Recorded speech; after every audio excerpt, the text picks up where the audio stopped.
Hello, this is Matthew Campbell.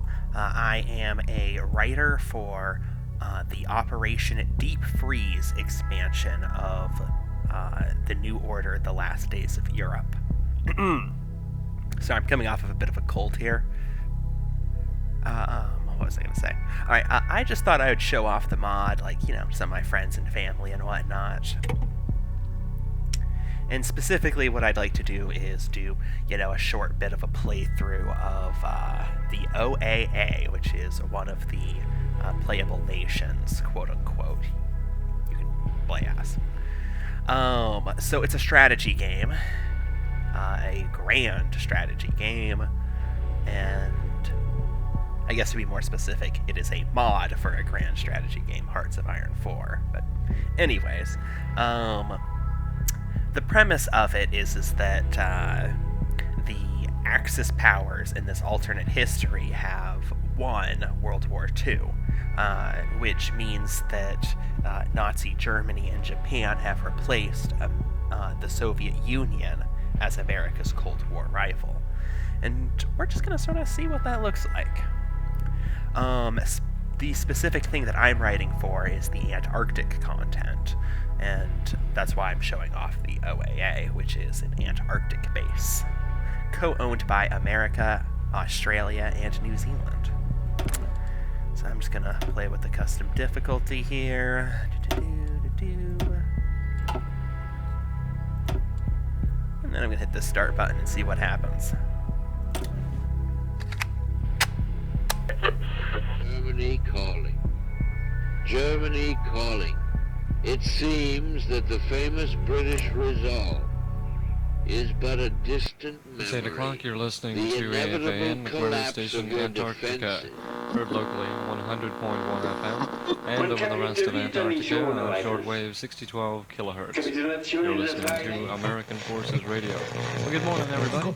Gonna get things started out this morning with some Christopher Cross. This is Brian.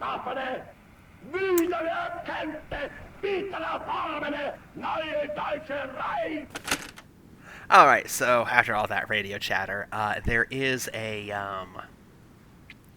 what was I gonna say?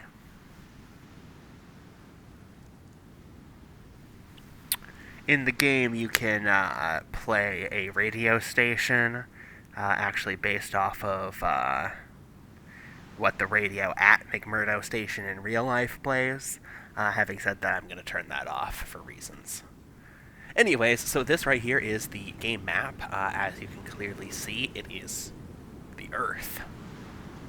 But, there's a few differences here. Like, for example, let's go to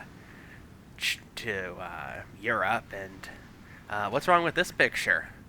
As you can see, Germany is currently still under the control of, a mediocre painter and a whole bunch of 4chan users. This means, like, for example, the UK, they're currently run by some fascists. That's not good. And, Norway here, they have this Reichskommissariat Norwegen or whatever. I don't know how to pronounce a lot of German words. They, have taken over part of Russia, even. And speaking of Russia, it seems to be a little broken up right now, turned into a big jigsaw puzzle with all these warlord states here that are vying for power. Maybe one of them will be able to reunify Russia. Hopefully it's one of the sensible ones. Meanwhile, here in Asia, we have the Republic of China, which is, I do believe it's a puppet state. Yeah, it's a puppet state of Japan. You have, like, Manchuria here, also a puppet state. You got Korea, puppet state. And there's also a really interesting one here called Guangdong. That's like a cyberpunk dystopia. Really interesting stuff. Let me check something real quick. Okay, just making sure my recording software is on. It'd be really awkward. Sorry, I'm not used to actually recording this stuff. Anyways, here's the United States. It is currently being run by Tricky Dick over here, Richard Nixon. And you know things are bad when he's, one of the more sensible leaders of a superpower right now. Anyways, that brings us to us. We are the OFN Antarctic Administration. In this timeline, there's not going to be an Antarctic treaty. I mean, you get the world's worst Charlie Chaplin impersonator to try to, sign a treaty like that. It's just not going to work out for you. And so instead, you have various powers, vying for control in Antarctica. You have, sorry, I think I bumped my mic. You have the Japanese Antarctic sector over here. You got the Chilean Antarctic territory. Basically, it's chilly in Antarctica. Then you have Argentina. If you really know where to look, you can find the Ananurba, which is basically the guys Indiana Jones fights. And then you have New Swabia, which are more Nazis. And you have us here in the OFN Antarctic Administration. So we got a lot of different mechanics here than the regular countries do. Instead of a normal economy, we have this whole legitimacy, militarization, equipment and supplies thing. I'm going to start us off by sending in some task forces. So we have this whole map here of Antarctica. And I'm just going to send some people to try to get some things in order. Let's see which ones I should start with.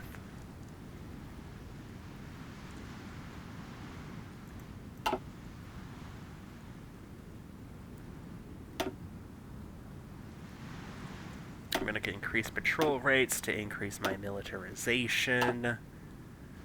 Then I'm going to send my military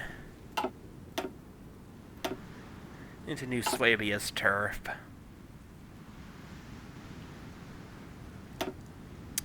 And I'm going to have some guys survey things. And,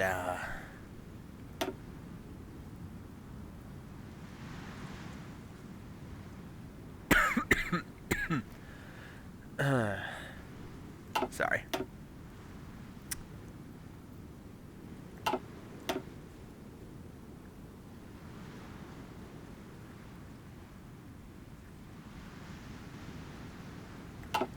I think I'll raid foreign supply caches too, so building up some of our stuff and then sending some task forces in to steal some of their stuff. Take that. Alright, we're going to actually start things off now. Another factor is also that because we're co-owned by a bunch of different countries, we have to sort of juggle out their interests. So, right now, the United States controls 79% of the, I'm going to pause that, 79% of the place. The Australians have 15%, and New Zealand has 6%. And this right here is the cohesion meter, which basically says how much these guys like each other. And there's lots of fun things I can do to, sort of fiddle with these. I'm going to go mostly in favor of Australia, I think, for this playthrough. And this, by the way, is a GUI here. Let's see, you got things like our political ideology here. Where is it? Where does this say? List that off.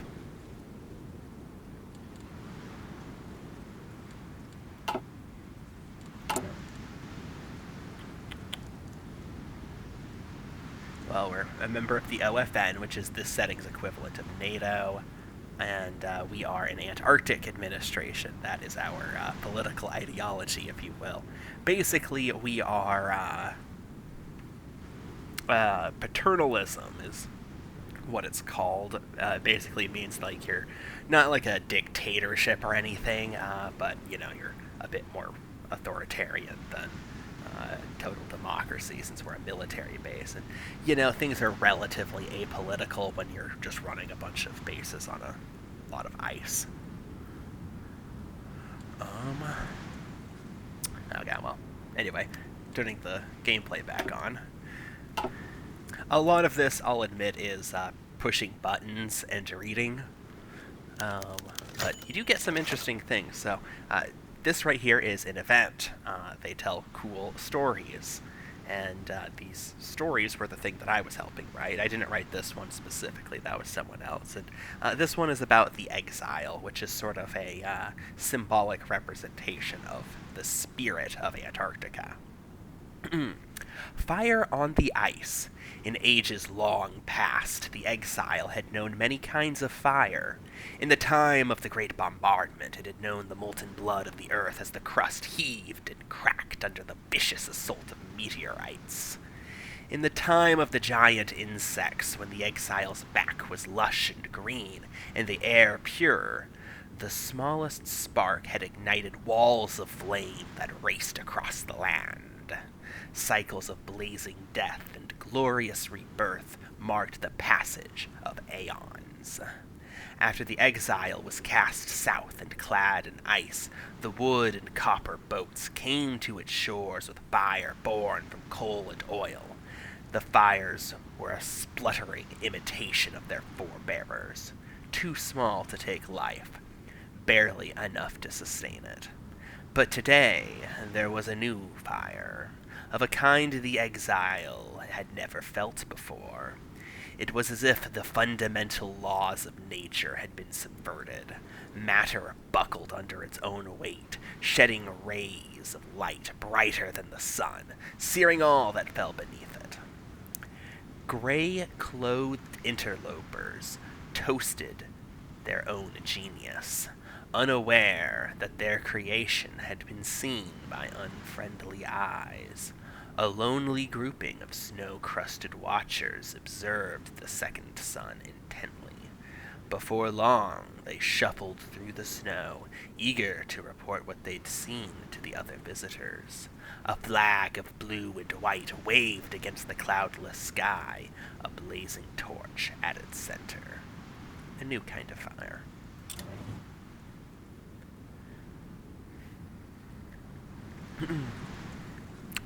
Anyways, I'm going to check and see what's going on. Seems like we've got our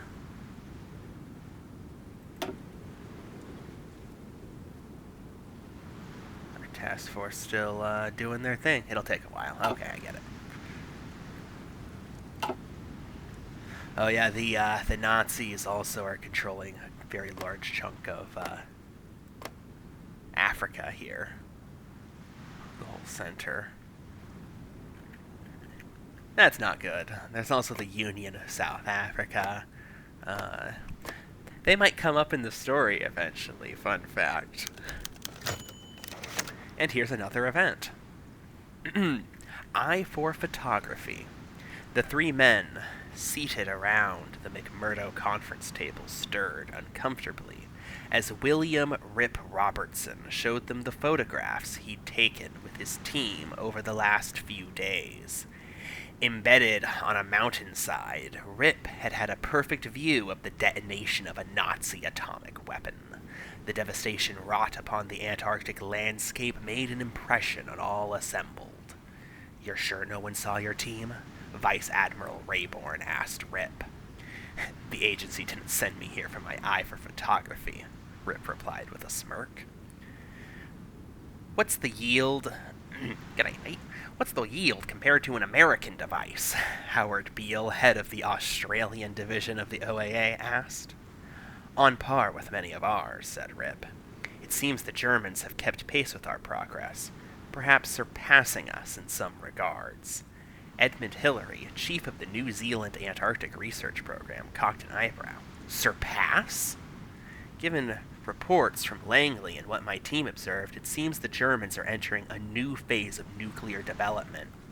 Redeployment of equipment, transfer of personnel, everything indicates that the Germans are redoubling their nuclear efforts. It's entirely possible, almost a certainty even, that the test we witnessed is only a taste of what's to come.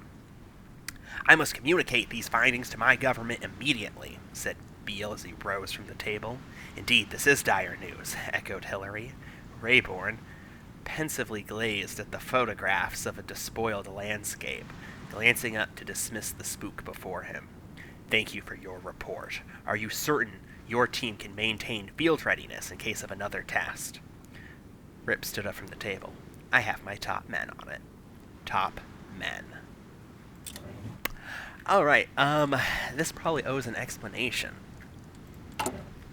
So, right here we have our, government ministers and whatnot. Our leader, the guy we're quote-unquote playing as, is, William F. Rayborn.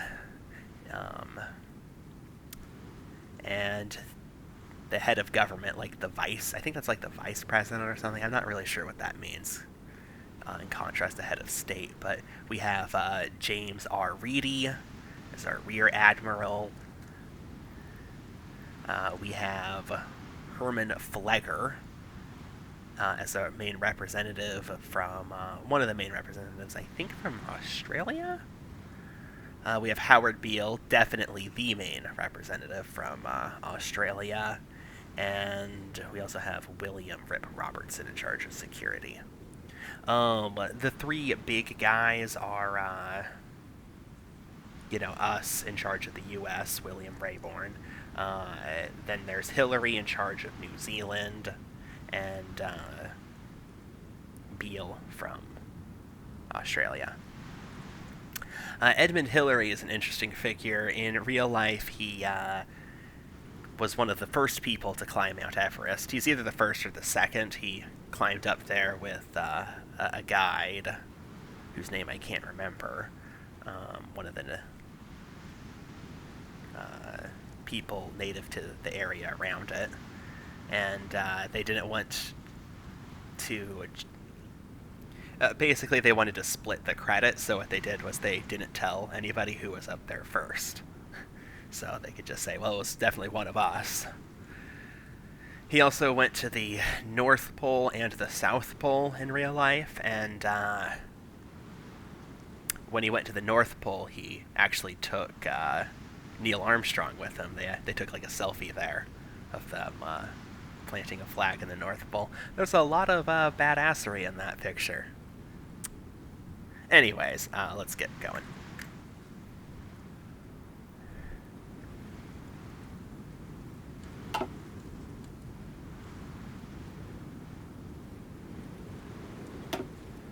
Just checking on this again.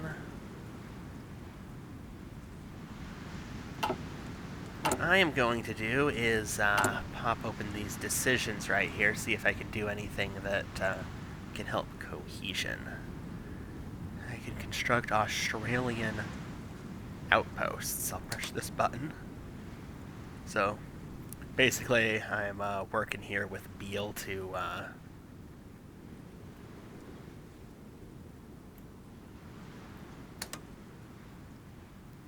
help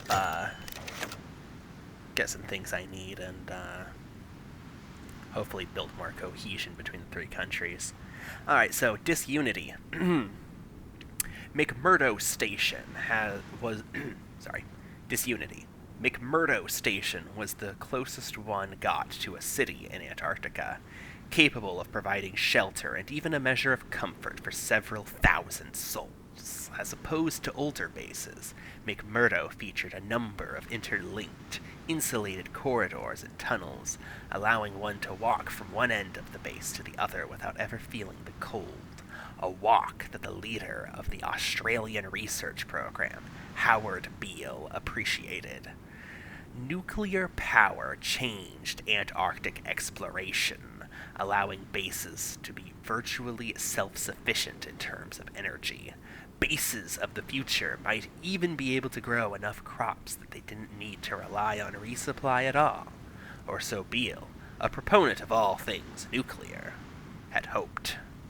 Such dreams of habitation, even colonization, would remain dreams so long as the political deadlock that consumed the OFN Antarctic administration continued. Nominally, the OAA was a joint effort between the United States, Australia, and New Zealand. However, in practice, the Americans ran the show, to the great consternation of the other constituent members upon whose claim the OAA was staked in the first place. Logistically, the problems manifested in the form of parallel supply chains and incompatible infrastructure. Defensively, different weapons platforms demanded different ammunition, and personally, differing cultures and military traditions did little to promote unity. As Beale turned another corner of McMurdo's many halls, he came face to face with one of the other realities of the OAA, its multiracial makeup. American blacks, refugees from Asian Commonwealth colonies, Maori, all created problems which Beale often had to resolve. An organization of free nations?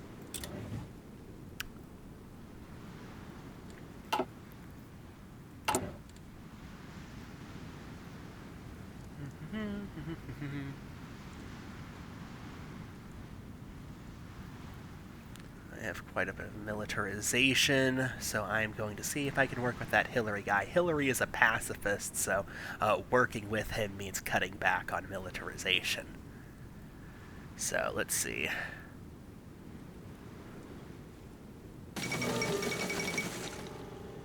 I guess I'll just hit consult with Hillary. And so now we have the end of the missile crisis. The event that has kept the world sitting on a... Oh, I should back up. So instead of a Cuban missile crisis, there was a Hawaiian missile crisis in this timeline.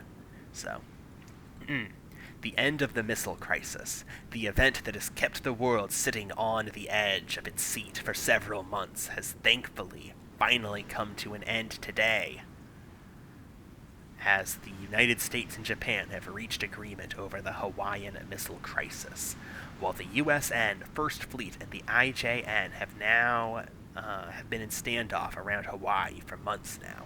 Vice President Kennedy and Prime Minister Ino have agreed that Japan will withdraw its ballistic missiles discovered by a CIA U-2C spy plane from the disputed islands, while the United States would remove its own MRBMs from Australia.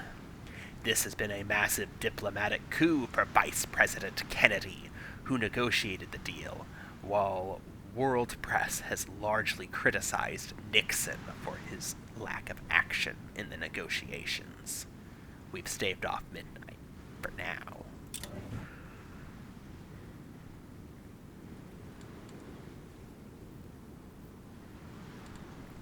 So anyways, this right here is a political power, points you have that you can spend on things. So working with, Hillary and such grants you more of those. They're pretty useful. And also some of the things you can do to send your task forces, like missions you can send task force on, helps.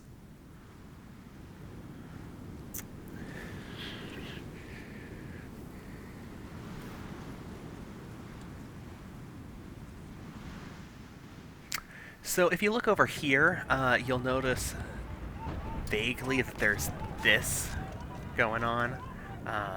Malaysia seems to be split up a bit. You can see the borders moving. This is because this section right here is a colony, or a territory under the control of Imperial Japan. I just paused it. Essentially some Maoists are doing an uprising against the Japanese conquerors and are trying to push them out.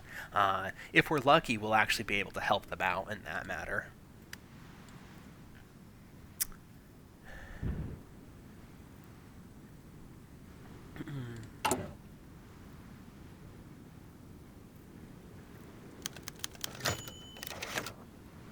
consequence.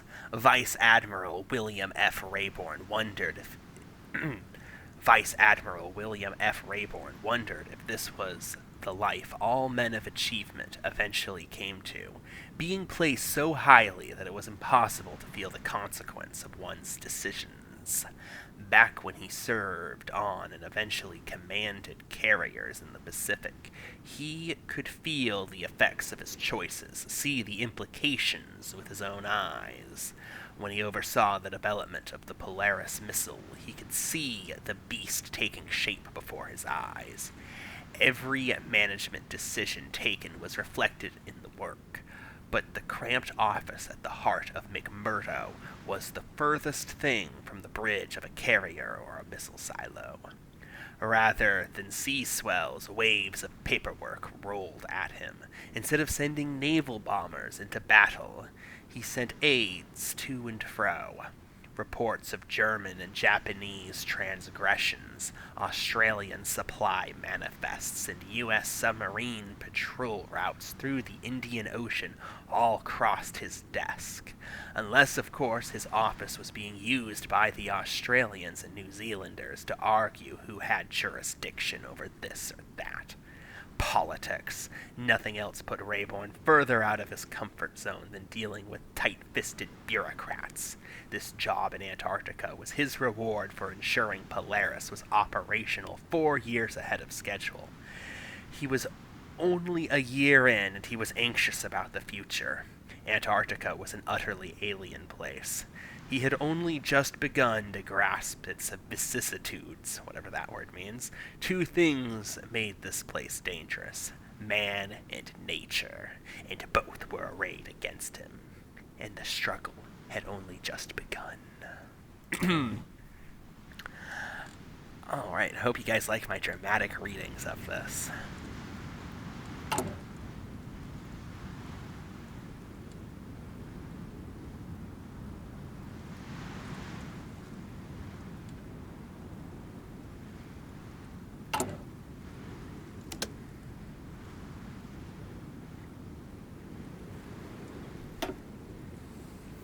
I can look and see what we know about the other guys. So we have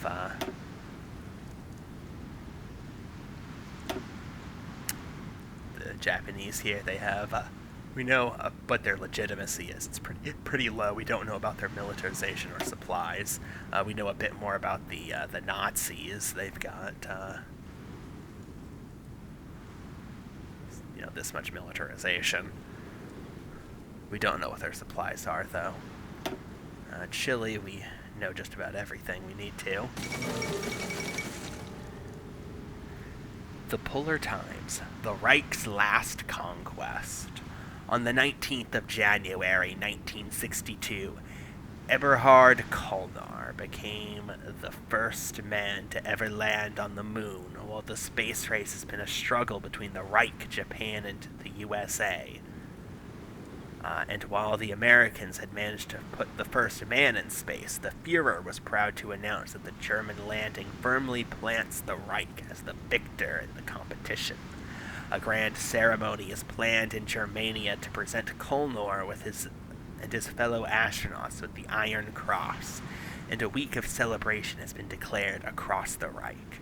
While terse congratulations have been sent from America and Japan, President Nixon has avowed that the United States would be the first to create a permanent mission on the moon, and Japan shortly thereafter announced it would be the first to land on Mars.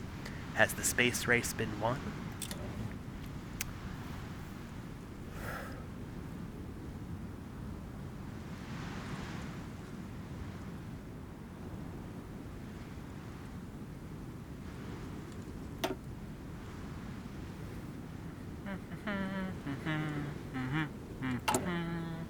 I'm gonna stop humming. I'm gonna turn the music back on, but without any copyrighted stuff. Oh. The cafeteria, like many other buildings at McMurdo Station, was large and bustling with people. It was lunch hour, after all. Kenneth M. Wallman, one of the nuclear engineers, made his way through a sea of workers, soldiers, and other personnel before setting his tray down at one of the long rectangular tables. He overheard a man talking across the table. "I tell you, those ocean settlements we collected are huge news. Some of those could be millions of years old," the young researcher said. He had a gleam in his eyes as he went on about what they'd found. The OAA may have been established to fuel the fires of an ever more militarized Cold War, but men like him continued to fuel the locomotive of scientific discovery in Antarctica, from studying the weather to observing the continent's fauna. Another researcher, clad in a military uniform, piped up. "While you fellas are scooping up the soil, we're conducting test flights on the most extreme weather conditions in the world." Wallman watched, silently sipping his drink while military and civilian researchers engaged in light banter, throwing quips and jokes at each other.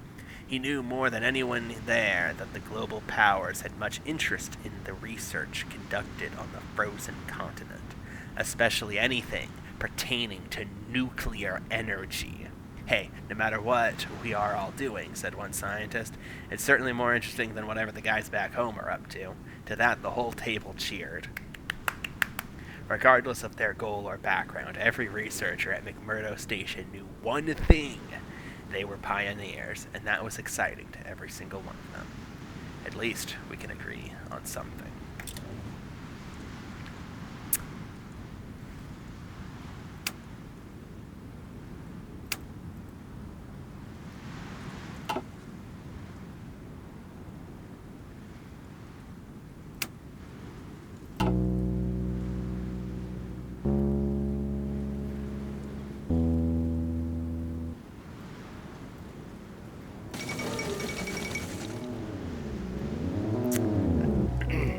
Stop moving these things around. The Polar Times. Assassin strikes at Hitler. News from Germany is sporadic at best. Information smuggled out of Germania reports that shortly after celebrations over the moon landing settled, military units and several platoons worth of bodyguard units filled the streets and immediately put the city under martial law. Apparently an assassin, which the Germans claim belonged to the Japanese Tokubusaken, attempted to kill the Führer, but was stopped in his attempt by one of Hitler's personal bodyguards. Already reports of various other assassinations have surfaced. In the streets, the various military units nearly came to blows as several units ordered each other to stand down and the chain of command fell apart. Suddenly, the Reich seems much weaker. Can the Germans maintain their new world order when they can hardly handle themselves? A house divided.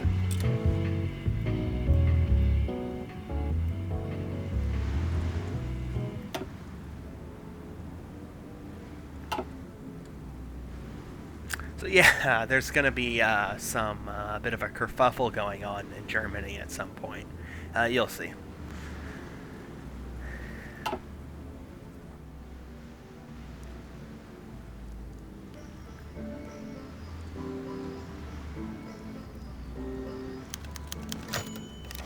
Duties and responsibilities. Rear Admiral James R. Reedy was a man who liked to do things himself, from his days carrying out anti-Kriegsmarine patrols in the Atlantic during the war to commanding carrier groups in its aftermath. He always endeavored to add his own personal touch to an assignment. When he was assigned to the OAA, he was given a clear task: keep the Germans and the Japanese out of the OFN's Antarctic waters and maintain operational capability in the Indian Ocean. Clear, perhaps, but certainly not simple, Reedy thought as he examined the latest reports. The Kriegsmarine had been more docile in recent months, a possible reflection on the state of the Wehrmacht. However, the Japanese had been increasing their naval presence in Antarctica. Sorry, one second. However, the Japanese had been increasing their naval presence in Antarctica and routinely probing the OFN's territory by land and sea. The latest incursion featured 2 destroyers sailing some 20 kilometers into OAA waters. Reedy knew he could not let this challenge go unanswered. The Japanese understood force, so Reedy would speak their language. He would echo their gesture, sending 2 destroyers 20 kilometers into Japanese waters. Reedy's job was not to escalate, but to do nothing at all would do just that. Appeasement is never a winning strategy.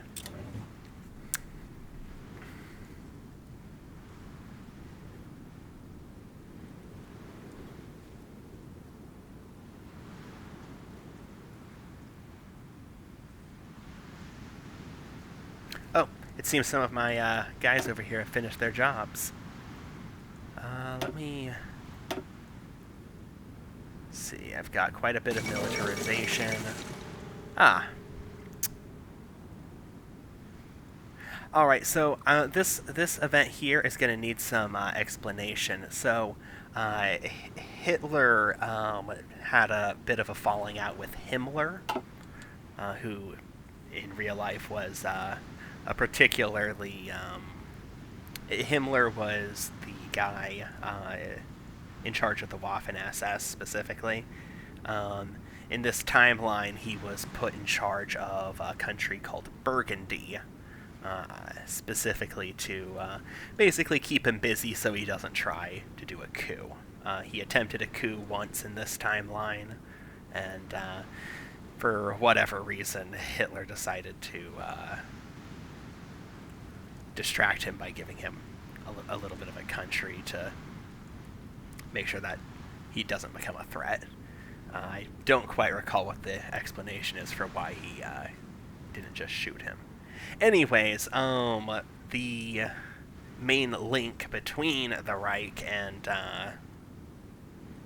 Burgundy is Heydrich, who is another major Waffen-SS member. In real life, he was friends with Himmler. Anyway, following the recent attempt on the German Führer's life by a suspected Tuco-Musiken agent, the pressure upon the Führer to name an official successor and for the Reichstag to formally recognize the choice has been steadily building. After almost a week of debate and speculation, Adolf Hitler today appeared on live television from the Reichstag and announced to the Reich that his successor would be Reinhard Heydrich. Shock and outrage immediately consumed the Reichstag, with a quarter of the votes going against the nomination and another quarter abstaining, the first non-unanimous vote in its history. While some hail this as an end to hostilities between Germany and the SS, only few are so forgiving, with most viewing Heydrich as little more than a puppet of Burgundy as riots erupt across Germany in response. My God. Yeah, Heydrich was a big jerk, to say the least. He's one of the most psychopathic people in Nazi Germany, which is saying something. Anyway, on that note, I'm actually going to pause here for today.